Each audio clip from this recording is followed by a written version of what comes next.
రఘునందన ద్వాపరో వాసుదేవస్య.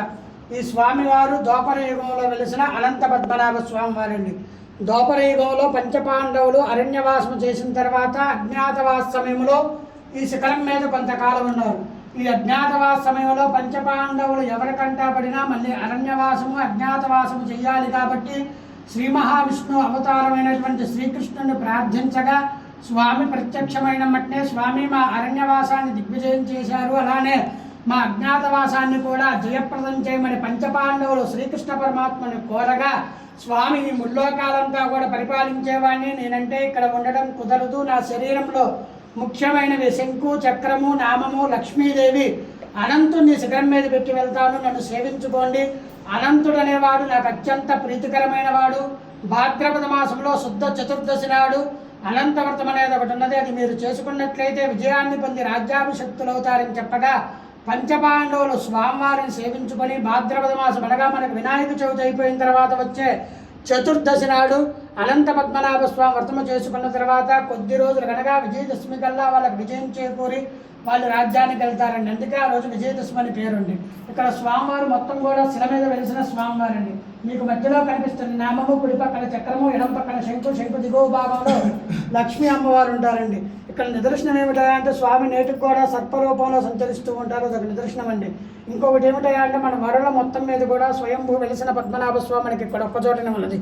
కేరళలో త్రివేంద్రంలో ఉన్న స్వామివారు కూడా ఋషులు ప్రతిష్ఠించిన విగ్రహం తప్పితే స్వయం వ్యక్తం కాదండి.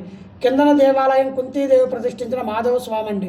పంచపాండవుల తల్లి కుంతీదేవి కుమారుల అరణ్యవాసానికి అజ్ఞాతవాసానికి వెళ్ళారండి. దిగుడుతో చింతతో 5 చోట్లకు తీర్థయాత్రలు చేసిందటండి. ఈ 5 చోట్ల కూడా మేనల్లుడైనటువంటి శ్రీకృష్ణుని ప్రతిష్ఠించుకుంటూ వచ్చింది. ఎందుకయ్యా అంటే పంచపాండవుల అరణ్యవాసం అజ్ఞాతవాస సమయంలో శ్రీకృష్ణ పరమాత్ముడు చేదోడు వాదోడుగా సహాయ సహకారాలు అందించాడని కృతజ్ఞతతో మేనల్లుని ప్రతిష్ఠించుకుంటూ వచ్చింది. ఒకటి కాశీ, రామేశ్వరం, ప్రయాగ, పిఠాపురం, పద్మనాభం. కాశీలో బిందు మాధవ స్వామి, ప్రయాగాలో వేణుమాధవ స్వామి, రామేశ్వరంలో సేతుమాధవ స్వామి, పిఠాపురంలో సుందరమాధవ స్వామి. చివరి క్షేత్రంగా శ్రీకృష్ణుడు కోరిక మేరకు ఇక్కడ కుంతి అని పేరు వచ్చిన తర్వాత మాధవుడు అనుస్తుందండి. ఈ 5 క్షేత్రాలను కూడా పంచమాధవ స్వామి క్షేత్రాలు లేదా కుంతి మాధవ స్వామి క్షేత్రాలు అంటారండి.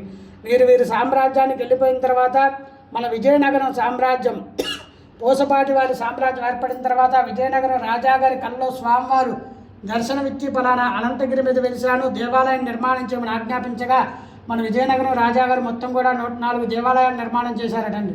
ఆ 104 దేవాలయాలు ఈ 2 దేవాలయాలు ఉన్నాయి. కొండ మీద అనంత పద్మనాభ స్వామి, కొండ దిగువన కుంతి మాధవ స్వామి. ఈ దేవాలయాల నిర్మాణం జరిగి సుమారు 500 నుంచి 550 సంవత్సరాలు అవుతుందని చరిత్ర చెబుతుందండి. వెలిసి మాత్రం ద్వాపర యుగంలో వెలిసిన అనంత పద్మనాభ స్వామి వారండి. ఇక్కడ ప్రతి సంవత్సరం కూడా 4 పెద్ద ఉత్సవాలు జరుగుతాయి. భాద్రపద మాసంలో అనంత పద్మనాభ స్వామి వ్రతాలు, ఆశ్వీజ మాసంలో స్వామివారి పవిత్రోత్సవాలు, కార్తీక మాసంలో రాత్రిపూట అమావాస్య కలిగిన రోజున ఈ 1278 మెట్లకు కూడా తైల దీపాలంకరణ దీపోత్సవం జరుగుతుందమ్మా. పాల్గొన మాసంలో ఏకాదశి కళ్యాణం, త్రయోదశికి తెప్పోత్సవం, పౌర్ణమికి రథయాత్ర జరుగుతుంది. చిన్న చిన్న ఉత్సవాలు వచ్చి ధనుర్మాస సేవ, ముక్కోటి ఏకాదశి, గోదా కళ్యాణం, స్వామివారికి నవనీత సేవ, చందనోత్సవం, లక్ష తులసి పూజా కార్యక్రమాలు జరుగుతాయమ్మా. ఇక్కడ స్వామివారికి రోజు కూడా ఉదయాన్నే 7:30 గంటలకు స్వామివారికి 365 రోజులు కూడా అభిషేక కార్యక్రమం జరుగుతుంది. ఇక్కడ జరిగే విశేషం ఇది.